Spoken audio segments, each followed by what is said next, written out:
Ayo, what is up, aka Padders? Welcome to day 8 of the 31 Days of Dread. We're talking Night Watchmen, not The Watchmen, not the miniseries or the TV show coming on HBO, not the movie, not the graphic novel, but it's really a comic book, not The Watchmen. This is Night Watchmen. We're talking clowns and we're talking zombies. I think it's go time. So, how's everyone doing? Hey, thanks for joining me. Let's hang out. Let's talk some horror movies. If you're new here, thank you. If you're really new here, leave a comment, leave a review. Tell this whole venture, tell this whole podcast to your friends because we're growing here and we do need your help, and your help is greatly appreciated. But I'm Peter A. DeLuca, another known as Pad.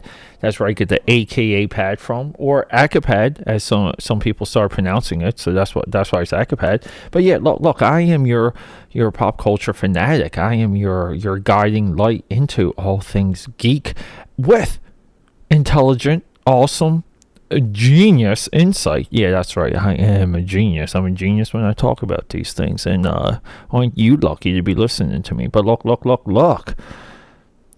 We're talking about this movie that I got depressed. I got depressed when I was researching 2017's Night Watchmen. Let's go through why I got depressed. Number one.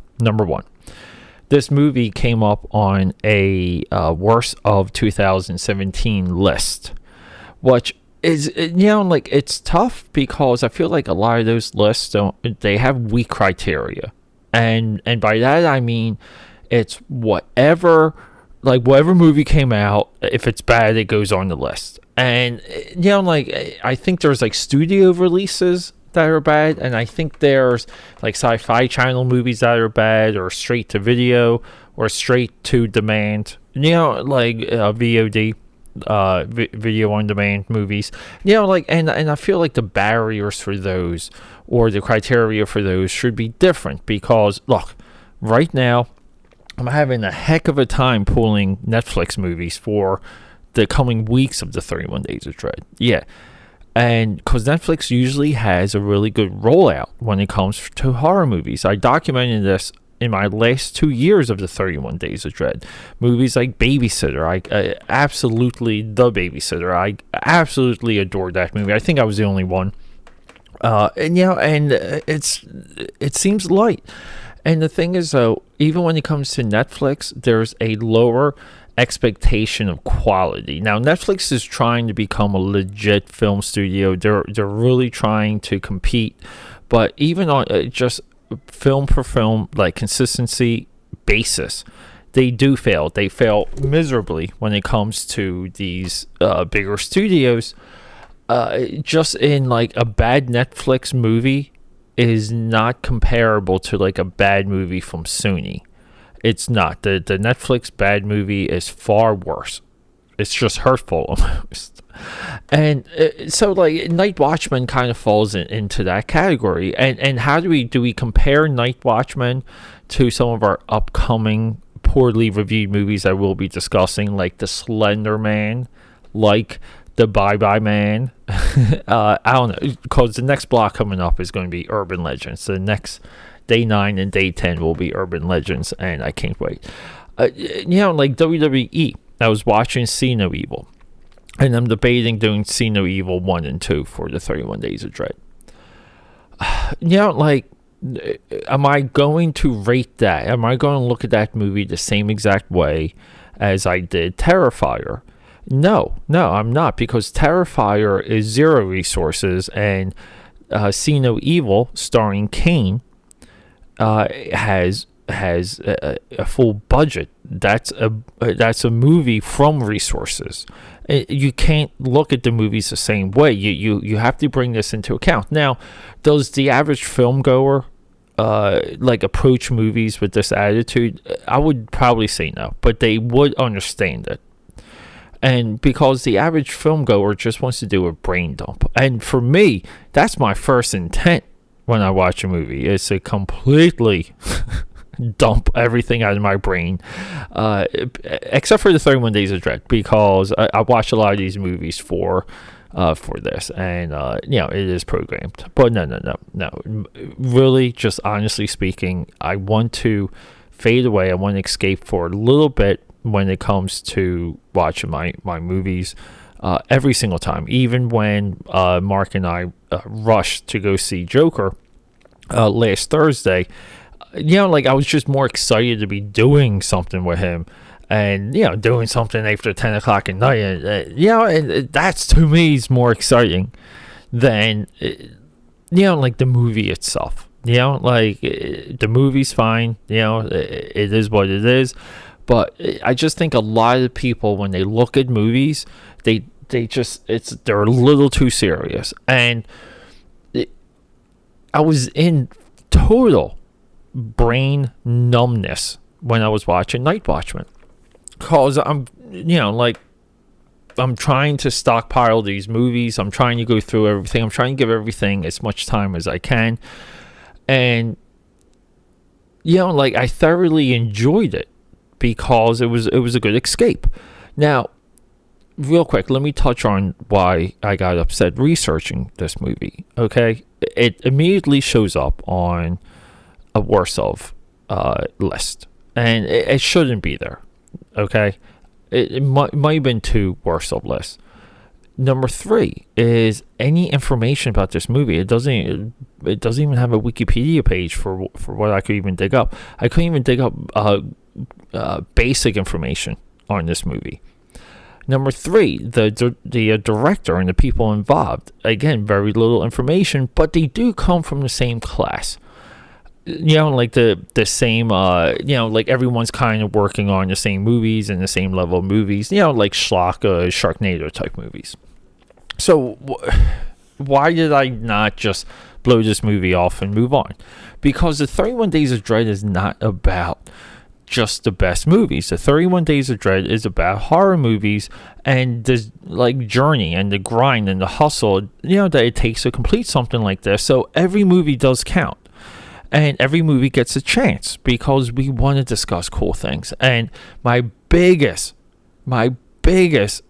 gripe against this movie, it's kind of promoted, based on trailer and based on poster, that this is a zombie clown movie, and it's not, or it's a horror clown movie. I even had no idea about the zombie-ness until I got into seeing what some of the movie was all about.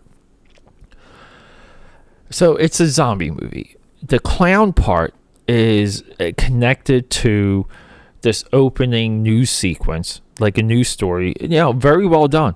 It sets it up, and these clowns got infected, and they shipped them overseas, and they disappeared from the caskets, and and then within our introduction to the characters, we are to believe that these clowns, who do have they have a horde, they have a queen bee almost. Okay, they go and they infect just about the entire world, and they emerge onto this mall where the Night Watchmen, or it's the security guards, and some people that the security guards have crushes on, have to fight off the zombies. Now here's the cool thing: from there on, we're doing Sam Raimi, Army of Darkness. We're doing some of the Spider-Man action sequences, but we're doing a lot of this.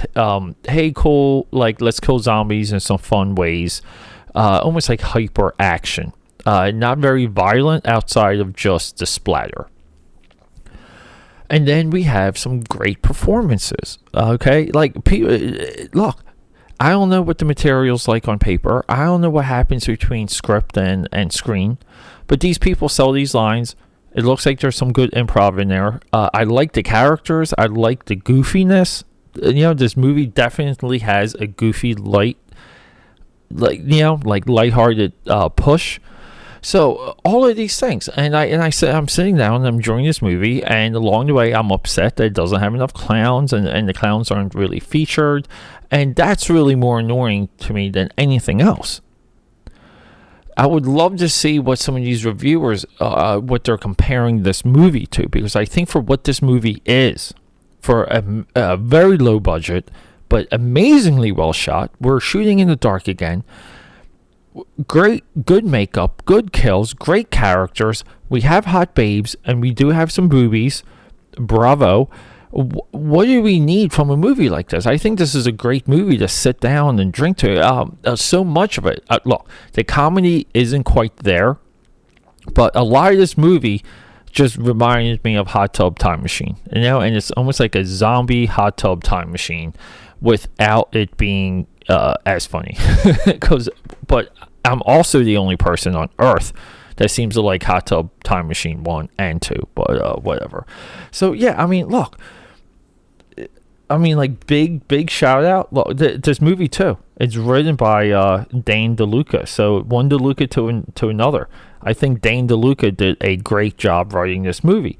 When it comes to the direction, Mitchell Alteri, okay, Mitchell is a talented dude. Mitchell needs more work. I went through his work, and like his only notable movie that kind of sounded familiar was April Fool's Day back in 2008. But this dude directs a movie at least every other year, so he's been in the game for a while.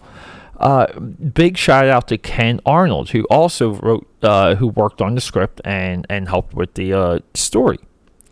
Ken Arnold is fantastic in this movie. He's awesome. Okay, and he looks jacked, which is cool. So, I don't know. I like the designs. I like the zombie deaths. Some of the deaths in this movie are sentimental because they're obviously friends with our protagonist. I don't fault the movie for that at all. So, I'm just questioning. I'm questioning the heat that this movie brought on itself, because to me, it's a well-made movie, under-resourced, with a big idea. And, the ending leads into a sequel, leads into another adventure, as all zombie movies should. So, I don't know. I liked it. It's on Amazon Prime. So, for the 31 Days of Dread, Day 8, go check out Night Watchmen. And big shout out to my peeps out there that made this movie. You guys really did a fantastic job. And for you, subscribe, support, find me on social media, AKAPAD13 on Instagram, AKAPAD on the Twitter, AKAPAD on YouTube, AKAPAD13, we're cycling back here, on Facebook. You find me, I'm out there, I'm listening. Let's rock and roll. Until day 9, tomorrow, people, will be the Bye-Bye Man and then the Slender Man. Yeah, we're doing the urban legend thing, and we're doing 2 more god-awful reviewed movies. People craved to bash these movies, and I'm not going to do it. I'll talk to you.